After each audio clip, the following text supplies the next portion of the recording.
우리 오늘 살아가는 모습은요, 우리가 과거에 아주 자그마한 문제부터 제법 큰 문제까지 선택했던 그 선택들이, 그리고 행했던 그 일들이 하나하나 쌓여져서 만들어진 결과가 바로 우리 현재의 삶의 모습입니다.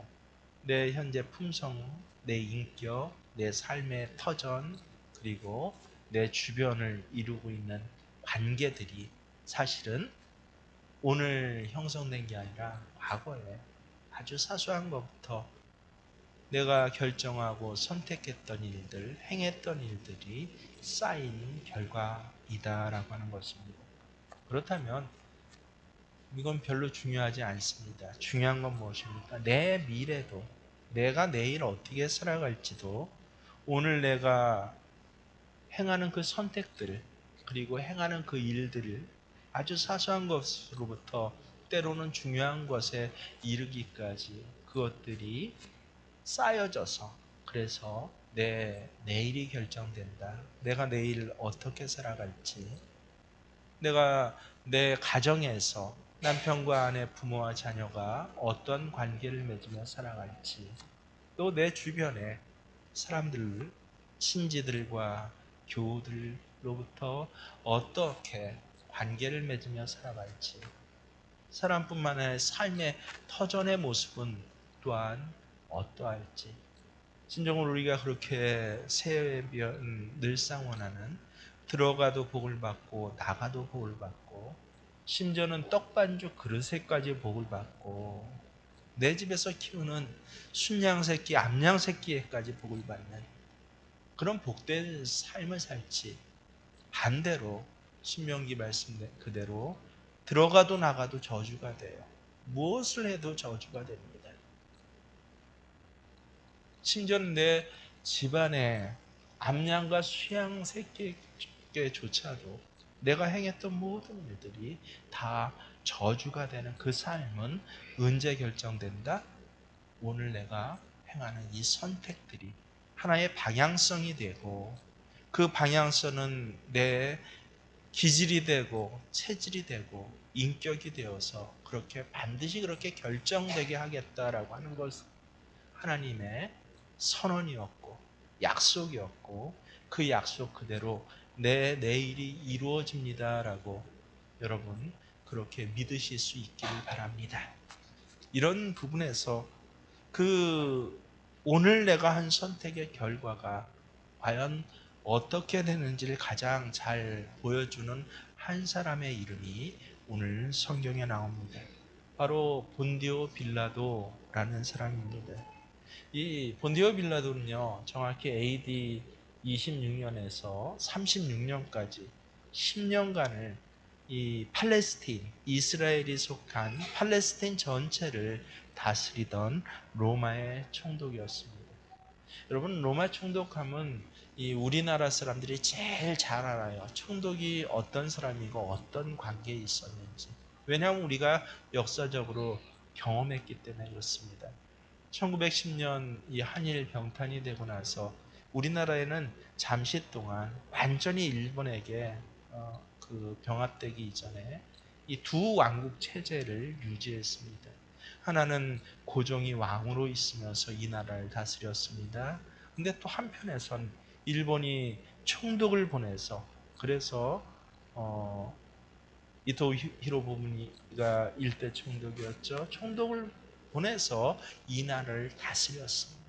이렇게 두 개의 정부가 이 나라를 다스린 기간을 우리가 너무도 아프게 체험했기 때문에 이 본디오 빌라도가 팔레스타인 총독으로 재임했다, 와서 유대 나라를 다스렸다 하는 뜻이 무슨 뜻인지를 우리가 알 수 있습니다. 근데 이 로마 정부는요, 굉장히 일본보다 똑똑하고 어떤 면에 있어서는 교활했습니다. 일본 정부는 무지막지하게 이 탄압으로 우리나라를 그렇게 탄압하고 무조건적인 수탈을 하지 않았습니까? 그런데 로마 정부는 그러질 않았어요. 지혜롭게도 로마의 원래 나라에 비해서 그들이 정복한 이 피지배 지역이 너무도 많다 보니까 일일이 다 군사를 보내서 그렇게 압제하고 압박하고 모든 것을 뺏어오다가는 이 모든 나라를 다 다스릴 수가 없는 것입니다. 그래서 아주 필요한 몇 가지 사항만 총독부에 두고, 예를 들어 군사권입니다. 그리고 법률에 대한 집행권입니다.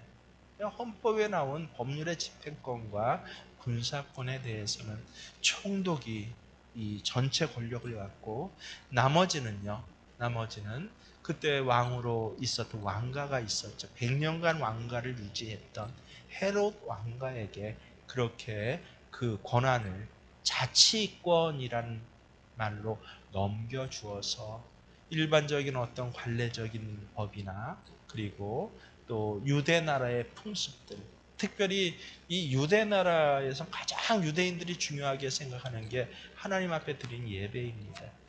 그래서 예배 자유를 보장해 주었습니다.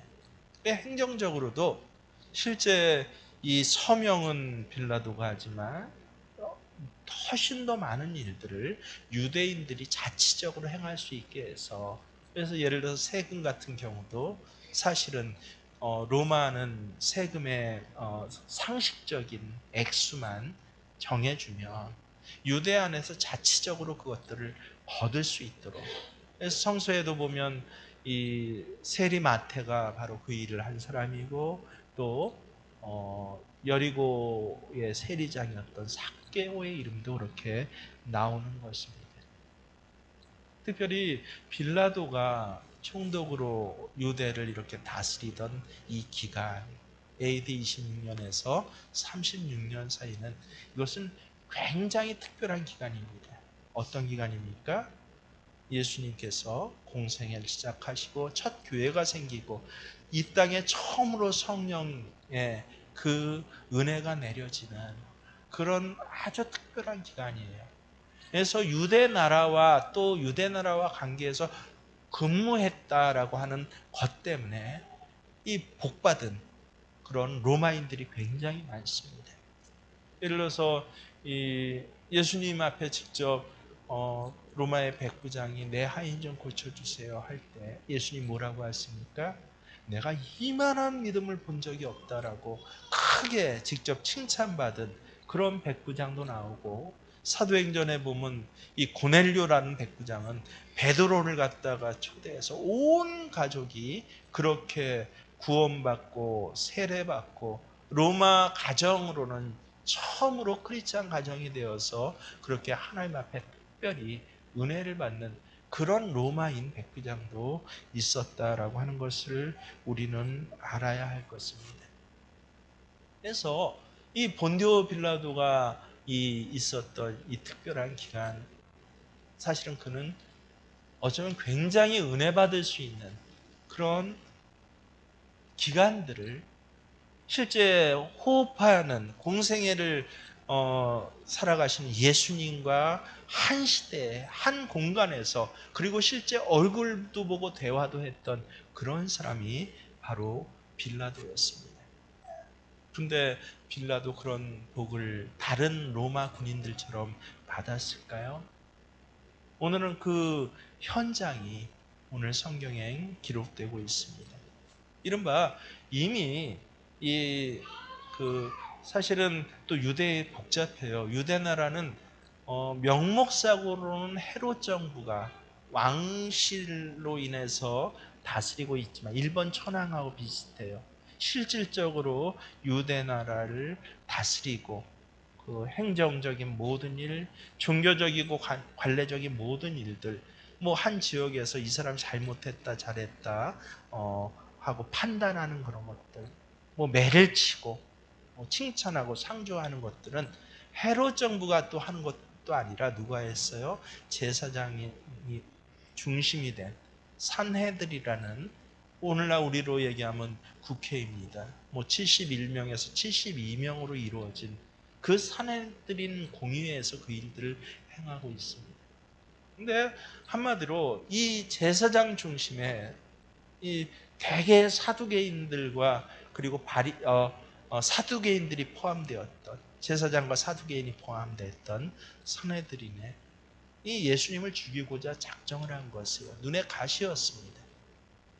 그래서 예수님을 죽이고자 하는데, 로마가 일상적인 자치권은 다 헤롯 왕과 그리고 선해들인에 넘겨두었지만 절대 건드려서 안 되는 것이 있었습니다. 이건 팔레스틴뿐만 아니라 전 세계를 다스리고 있는 유럽 서쪽이나 동쪽 그리고 아프리카 지역까지 아주 상식적으로 통용되는 로마법이 있는데, 그거는 사람의 목숨을 살리고 죽이는 그 재판에 대한 사형권의 언도에 대해서는 자치적으로 절대 행하지 못하게 했습니다. 그리고 황제에 대한 이 경배, 이거는 절대적으로 명목상이라도 절대 이것을 거부하지 못하도록 그렇게 이 두 가지의 것은 철저하게 지키고 있었습니다. 근데 유대인들은 어땠다고요? 선해들인을 중심한 이 제사장 사두개파들은요, 예수를 죽이고자 하는데, 죽이는 것은 로마 정부의 허가를 받아야 되는 것이에요. 로마 정부를 대표로 하고 있는 총독의 허가를 받아야 되는 것입니다.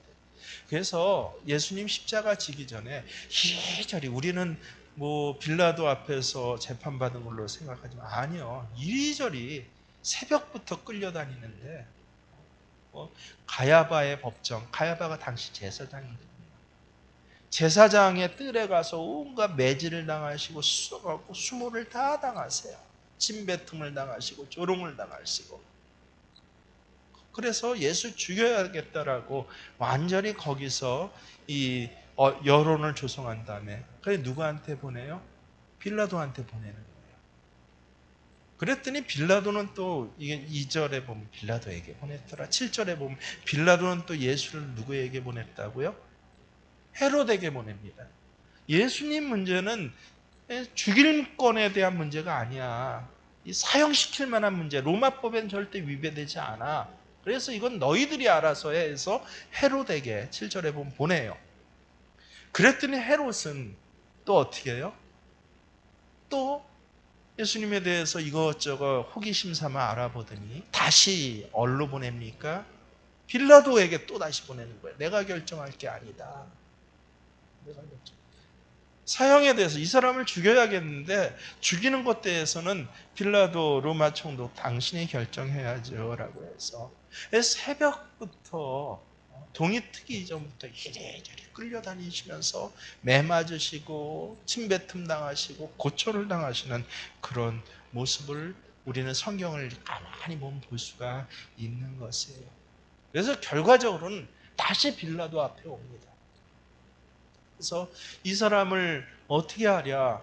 유대인들은 뭐라고 그래요? 유대인들이 아니라 사실은 선해드린을 중심으로 한, 제사장을 중심으로 한 이 사두개파 그리고 일부의 바리새파 사람들이죠. 저를 죽이라라고 하는 것입니다. 무엇으로 죽이냐? 저는 로마법을, 예수는 로마법을 위배하지 않았다. 저는 죄가 없다라고 계속 선을 내요. 빌라도는. 유대인들이 실제 예수를 죽이고자 했던 것은 신성 모독이에요. 예수님이 뭐 했어요? 뭐라고 하셨어요? 당신을 하나님의 아들이다라고 하면서, 그래서 권위를 행사하는데 그것을 보고 백성들이 예수를 따르는데 감히 이 제사장으로는 제어할 수 없고, 또 제사장이 하는 일들에 대해서 백성들이 야 쟤네들 잘못하고 있잖아 라고 생각하도록 그 권위를 다 실추시키는 거예요. 예수님의 가르침, 예수님의 기적, 예수님의 행하신 모든 것이요. 죽여야 돼. 저놈 안 죽이면 내가 살 수가 없어. 이게 제사장과 사내들입니다. 오히려 헤롯은 그냥 호기심 있게 지표만 봤어요. 자기는 명목상 황제이기 때문에 굳이 이 일까지 처리할 필요가 없어요. 죽여야 되는데 계속 빌라도는 어떻게 해요? 죄가 없다라고. 오늘로 3번씩이나 그랬다. 이 사람은 죄가 없도다. 그랬더니 드디어 이제 악한 인간의 모든 것들이 동원됩니다.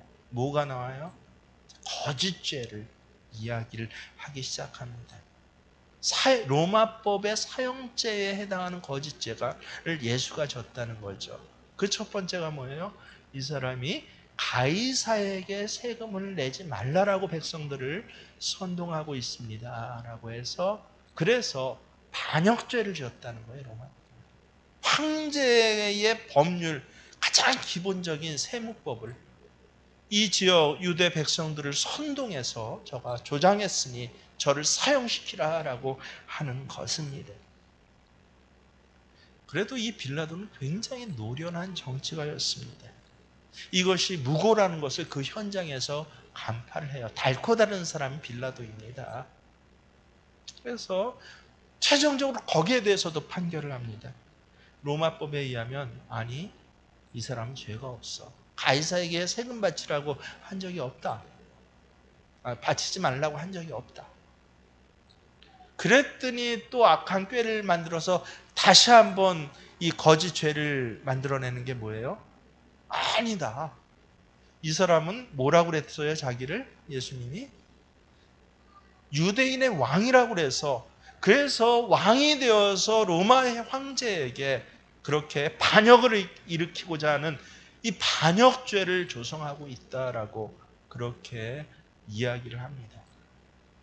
근데 빌라도가 알죠. 얼마나 노련한 정치인이기에 가장 골치 아픈 팔레스틴의 총독으로까지 왔습니다. 이것도 무고인 줄 알아요. 그래서 우리가 마태복음 같은 장면을 보면 내가 유대인의 왕이냐라고 실제 물어봅니다. 묻는 의도가 무엇이에요? 유대인의 왕 아니라고 한 거 아니라는 것을 빌라도는 알아요. 예수님이 만왕의 왕이라는 것은 여러분 이 구세주라는 그런 뜻이지, 온 인류의 구세주라는 뜻이지 결코 이 나라 대통령이란 그런 뜻이 아닌 것이에요. 그렇잖아요. 그걸 상식만 갖고 있으면 아는데 빌라도가 묻습니다. 네가 말한 그대로다. 예수님 그렇게 말씀하시는 의미를 잘 모르는 분들이 있는데요. 예수님이 언제 자신을 유대인의 왕이라고 했습니까? 네가 질문하고 있는 의도 그대로다 라고 하니까 빌라도가 또 뭐라고 그래요? 이 사람은 죄가 없다라고. 그래서 어찌 보면 빌라도는요 굉장히 상식적이고 합리적이고 어떤 의미에서는 정치가로 총독으로 그렇게 자기 일을 형평성에 맞게 그렇게 잘 진행했던 그런 사람입니다. 근데 이제 드디어 결정적인 문제가 생깁니다. 그래서 이 이스라엘 제사장의 무리들이 계속 예수를 죽이라고 하는 모든 거에 대해서 빌라도가 거부를 하는 것이에요. 거부를 하니까 성경에 보면 어떻게 됐다? 밀란을 일으키겠다. 일으켰다. 이 사람을 만나 죽이지 않으면. 그러면서 백성들의 소리가 더 커졌다는 거예요. 예수를 죽이라 죽이라. 이제 중요한 게 이거부터입니다. 이 장면부터예요. 그래서 빌라도는 지금 무슨 예수님을 처리하는 사건에 빌라도에게 들려오는 세 가지 음성이 있는 것이에요. 첫 번째 뭐예요?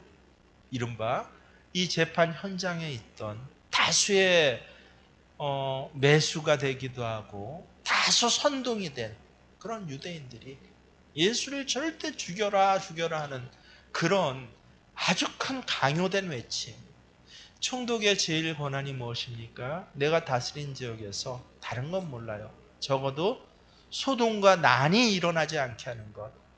만약에 어느 지역에 총독으로 갔는데 거기서 큰 그 나라 전체의 소동과 난이 일어났다 하면 그 사람의 정치 생명은 끝인 것이에요. 로마로 소환되고 다른 총독이 그렇게 보내질 것입니다. 그래서 어쩌면 빌라도 마음속에 가장 두려워하는 그런 소리가 실제 귀에 가장 크게 지금 눈앞에서 들리고 있는 거예요. 이 사람을 죽이지 않으면 큰일 날 수 있다. 두 번째는 또 놀라운 소리가 갑자기 들려왔습니다. 오늘 본문에는 나오지 않지만 마태복음에 보면 어떻습니까? 이 27장 19절에 보면 총독이 재판석에 앉았을 때 그의 아내가, 빌라도의 아내가 사람을 보내서 뭐라고 하냐면요, 저 오른 사람에게 아무 상관도 하지 마옵소서. 오늘 꿈에 내가 그 사람으로 인하여 애를 많이 태웠나이다. 이른바 총독의 아내가 이 정치적인 그런 조력가였나 봐요. 그리고 실제 빌라도 가문도 그렇고 로마인 가문에 있어서는요, 여성의 권위가, 그리고 정치적인 이런 권위들이 굉장히 높았습니다. 여성의 집안이 배경이 되어서 집안이 주로 결혼을 하거든요. 그래서 아마 이 정치적으로 어떤 면에서는 더 예민하고 현명했던 이 아내가 사람을 보내서, 예수라는 사람은 유대인이고 신성모독죄라는 것은 로마법에 없어요. 우리나라도 신성모독법 없지 않습니까? 뭐 하나님 없다고 그래서 누가 경찰에 잡아갑니까? 그래서 로마 총독이 로마 법에 의해서 판단을 하고 관리를 해야지, 절대 유대인들의 이 사특한 것에 끼지 마세요 라고 그렇게 또 이야기를 하는 소리가 하인을 통해서 정식적으로 들려오는 것이에요. 무엇보다 가장 이 마음속에 계속 존재했던 건 뭡니까? 자신의 양심의 소리입니다. 이 양심의 소리, 난 로마 총독으로서 로마 법에 의해서 이런 일들을 갖다가 공명정대하게 집행해야 돼요. 그리고 자기가 몇 번씩이나 이 유대인들의 말을 들어주려고 로마 법조항과 자기 정치 경험을 통해서 찾아봤는데 3번이나 그랬다고 오늘 이 누가복음에 나오지 않습니까? 이 사람은 뭐가 없다? 죄가 없다 해요. 죄 없는 사람을 죽여야 하는, 죽이라는 강요를 받는데 이것에 대해서 사실은 빌라도는 거부를 하고 있는 거예요. 한 번도 아니고 백성들 큰 소리 치는데 그 앞에서 3번씩이나 이 사람은 죄가 없다, 이 사람은 죄가 없어, 이 사람은 죄가 없어 라고 한, 오늘날 우리나라 이 법원이나 정치가들하고 한번 비교해 보세요. 상대적으로 얼마나 훌륭한 사람입니까? 그래서 그 소리가 이 마음속에 3가지의 소리가 한 가지 사건을 두고 이제 결정을 내려야 하는데, 근데 오늘 이 뭐라고 합니까? 25절을 보십시오. 그들이 요구하는 자, 밀란과 살인으로 말미암아 옥에 갇힌 자를 놓아주고 예수는 어떻게 했다고요? 넘겨줬다. 빌라도는 이 3가지 선택의 기로에서 결론은 뭘 했다는 거예요? 그들이 원하는 대로. 왜? 왜 그렇게 했습니까? 민중의 이 백성들의 반란을 갖다가 막을 수 있었어요. 얻은 게 굉장히 많습니다. 이걸로 인해서 빌라도는요. 그리고 이 일로 인하여서 총독의 자리를 보통 길어야 5년이에요. 근데 무려 10년이나 한 배 더, 야 잘했다, 그 까다로운 유대인들을 갖다가 큰 소요가 몇 번 있었어요. 그래서 성경에도 나오는데 갈릴리 사람들이 모여서 로마 황제에게 반역을 일으키는 그런 소요도 있었고요. 그리고 사마리아 지역에서도 성경에 나오죠. 그런 소요가 있었는데 그걸 잘 진압을 하고 학살을 했고 진압을 했죠. 진압을 하고 또 이렇게 로마 정부로서 보면 사소한 개별 사건들을 잘 처리했기 때문에 그래서 빌라도가 크게 인정을 받습니다. 예수의 사건 잘 처리해서 크게 인정을 받고 무려 남보다 2배에 해당하는 최강의 권력인 총독의 자리를 역임하는 그런 일을, 이익을 그는 얻게 됩니다. 하지만 우리는 압니다. 빌라도가 이렇게 결정해서, 그래서 당장 눈에 보기에는 이런 정치적인 실익, 개인적인 실익을 얻었지만, 그리고 얼마나 한편에선 교활한 정치가인지요. 이 자기 양심의 소리를 어떻게 묻어버립니까? 이 마태복음에 보면 이 종교적 행사를 해요. 사람들을 보는 데서 물을 떠와라. 뭐 하죠? 그리고 자기 손을 씻으면서 뭐라고 하니까 나는 이 사람의 피와 관계가 없다. 이 사람의 피를 피 흘리게 하면 이 죄는 너희 유대인들에게 돌아갈 것이야 라고.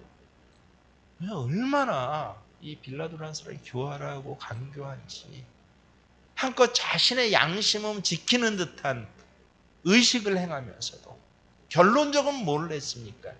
예수를 넘겨주니라. 여러분, 이 결과가 어떤지 우리가 제일 잘 알아요.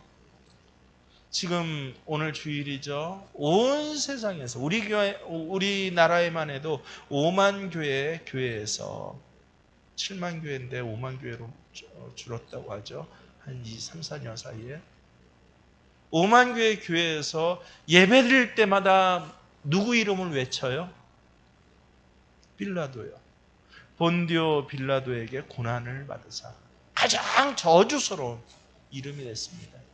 실제로 이탈리아에서 아주 재미있는 결과가 나는데, 이 유럽에 있는 이른바 돈 좀 있고 귀족 가문은요, 자기의 그 선대조의 족보를 우리나라 수십 배로 중요하게 여기고 파헤치고 공개를 하는데, 빌라도도 굉장한 이 로마 그 이태리의 귀족 가문이에요.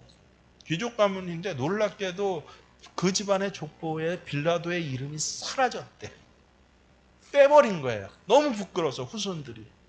그동안 그 이후에 기독교화되고 이 로마에도 기독교가 전파되고 완전히 중세는 기독교 국가가 되어서 내 3대조 할아버지가 빌라도였다, 본디오 빌라도였다 하는 사실이 너무 부끄러워갖고 아예 족보를 갖다 빼고, 참 재밌는 게 다시 만들었대요. 그래서 후손들이 족보에서 이름조차 빠지는, 새벽마다 우리는 사도신경을 하잖아요. 전 세계에서 방방 곳곳에서 매일 새벽마다 본디오 빌라도에게 고난을 받으사. 본디오 빌라도는 예수를 때린 적이 없어요. 예수에게 가시관을 씌운 적이 없습니다. 예수를 침범했고 모독한 적이 없어요. 편들어 주려고 했습니다. 그럼에도 불구하고 성서는, 또 기독교 니케아 신조를 통한 기독교의 신앙의 고백은 뭐라고 그래요? 가야바 제사장의 고난을 받으사라고 하지 않아요. 헤롯에게 고난을 받으사라고 하지 않습니다. 뭐라고요? 본디오 빌라도에게 고난을 받으사. 왜 그렇습니까? 이제 오늘 중요한 걸 묻습니다. 왜 그렇습니까? 내용을 알고 보면 어떤 의미에서 예수를 편들어 주려고 이렇게 노력한 사람이 없고, 사실은 예수에게 손찌검 한번 해본 적이 없는 사람, 물을 떠다 손을 씻으면서 난 이 사람의 피와 상관없다고까지 그렇게 자기 자신이 이 일에 대해서, 예수의 일에 대해서 참여하기 싫어했던 사람. 그런데 왜 성경과 기독교 신앙에서는 본디오 빌라도입니까? 여러분 잘 들으십시오. 한 국가의 최고 통치자로 산다는 것은요, 하나님의 주신 기회다라고 성경에 아예 언급이 되어 있습니다. 그 기회를 올바로 선용하고 옳은 일을 위해 결단하면 그의 업적은 사람들로부터도 찬양을 받을 뿐만 아니라 하나님께서 어떻게 해요? 그를 칭찬하시고 그를 인정하시겠다는 것입니다. 하지만 그 기회를 오늘 본디오 빌라도는 누구보다 기가 막힌 기회와 권력을 갖고 있었는데, 진행된 과정이 어땠든 결론적으로 그 기회를 자신의 정치적인 개인적인 이 편안함을 위해서 사용한다, 악용을 한다 하면 가장 추악한 역사적 심판을 받도록 되어 있습니다. 얼마나 무서운 일인지 모릅니다. 우리는 빌라도도 아니고 통치자도 아니에요. 그냥 소리 없이 존재하는 소시민에 불과합니다. 하지만 이런 우리에게도 빌라도에게 주어졌던 선택의 일들은 오늘도 날마다 주어지고 있습니다. 어떤 것을 선택해야 하겠습니까? 라는 질문에 예수님 뭐라고 그래요? 항상 우리가 선택해야 할 것들이 무엇인지를 알려주셨어요. 먼저 그의 나라와 그의 의를 구하라. 하나님 나라와 하나님 의를 먼저 구하면 먹고 사는 문제보다, 네 사람의 관계의 문제보다, 네 정치적 이익보다, 네 몸의 편안함보다, 네 환경과 조건보다 먼저 그의 나라와 그의 의를 구하라. 그러면 나머지 것들은 하나님께서 더해주시고 채워주시고 고쳐주시고 사해주시고 그리고 기회를 주실 것이야 라고 말씀하셨습니다. 신명기의 말씀이 바로 그거예요. 구약 성경은 신약 성경의 그림자이자 신약 성경을 설명해 주는 것이에요. 내가 너희 앞에 복과 저주를, 하나님 백성 앞에는요 복과 저주가 주어져, 복이 내려지는 게 아닙니다. 선택하는 것이에요. 그래서 선택은 누가 해라? 네가 해라. 선택을 하기까지 수많은 목소리도 있고 어쩜 여러 어려운 상황, 내용들, 또 위급성들, 당면성들, 사회적 개념들이 있을지라도 선택은 네가 하는 것이야. 여러분, 오늘 이 자리에 있는 분들도 알고 보니 실제 너무도 큰 선택을 하신 분들이에요. 오늘이 주일 아닙니까? 주일은 세상적으로 보면 공휴일이에요.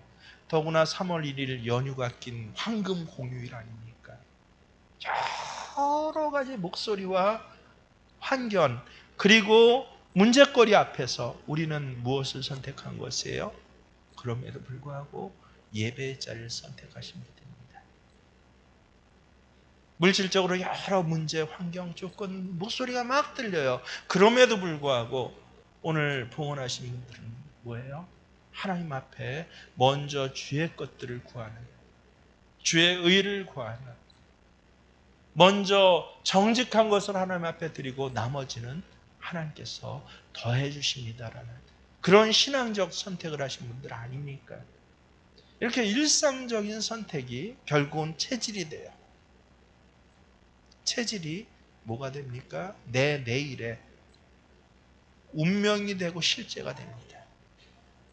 신앙적으로 아브라함과 같이 복받은 사람으로 살아가며 그 길을 넓혀가는지, 아브라함과 롯이 대표적으로 했죠. 롯은 선택하라 했더니 뭐를 했어요? 같은 목초지를 선택하는데도 눈에 보기에 물이 많고 초목이 무성한, 눈에 보기에 참 세상적인 눈에 보이는 것들을 선택했더니, 그래서 선택 당시엔 좋았지만 결과적으로 그 몇 년 후에 어떻게 됐어요? 롯이 선택한 모든 것들은 하늘에서 유황비가 내려서 다 불태워집니다. 아내는 소금 기둥이 됩니다. 가족들은 뿔뿔이 흩어지고 이제 장성한 딸하고 성관계를 맺어서 자식을 잉태하는 가장 부끄러운 이름이 되지 않습니까? 그에 비해서 아브라함은 어떻습니까? 하나님 신앙을 선택하니 하나님 뭐라 그러셔요? 당장은 다 빼앗긴 것 같은데 그 아브라함을 언덕 위에 데리고 올라가 세우셔요. 너 동서남북을 바라보아라. 네가 보이는 모든 땅을 내가 너에게 주리라. 뿐만 아니라 네 태로부터 나오는 거룩한 백성, 하나님의 백성을 내 백성 삼아 주리라 라고. 이 백성이 바닷가의 모래알보다 더 많게 해주리라 라고 한 하나님의 약속이 시간이 갈수록 다 이루어지지 않습니까? 여러분, 오늘 내가 습관적으로 어떤 일을 한다고 하지 마십시오. 결국은 내 선택은 뭐예요? 선택한 행동들은 내 습관이 되고 습관은 기질이 되고 기질은 인격이 되고 인격은 삶의 자리가 됩니다. 그래서 농사일을 하시면서 직장일을 하시면서 애를 키우시면서 밥을 지으시면서 하나님 보시기에 아름다운 선택들을 해서 나도 모르게 그냥 했는데도 무슨 선택을 하는 사람? 하나님이 기뻐하실 선택을 하는 사람들. 그래서 이 땅이 어떻게 변해든지 간에 어떻게 들쑥날쑥하고 어떤 큰 소리들이 우리 귀를 울리고 내 마음을 뒤숭숭하든지 간에 행하는 모든 일에 복이 임해지요. 내 미래는 이미 오늘 결정된 저와 여러분 되실 주의 이름 축원합니다. 그렇습니다. 하나님, 우리 주신 말씀 꼭 붙잡고 잠깐 기도합니다. 할렐루야. 하나님을 찬양합니다. 아버지 하나님 감사를 드립니다. 오늘 주신 말씀으로 내 오늘 있어지는 그 자잘한 그리고 사소한 일부터 또 제법 중요한 일까지 먼저 내가 주의 나라 주의 의를 선택합니다라고 고백하는 다시 한 번의 시간이 될 수 있도록 우리의 마음을 모든 게 하여 주시옵시고 기준을 다시 세우는 귀한 우리 생명교회 교우들과 부족한 종이 되게 하여 주시옵소서. 이제는 우리 주 예수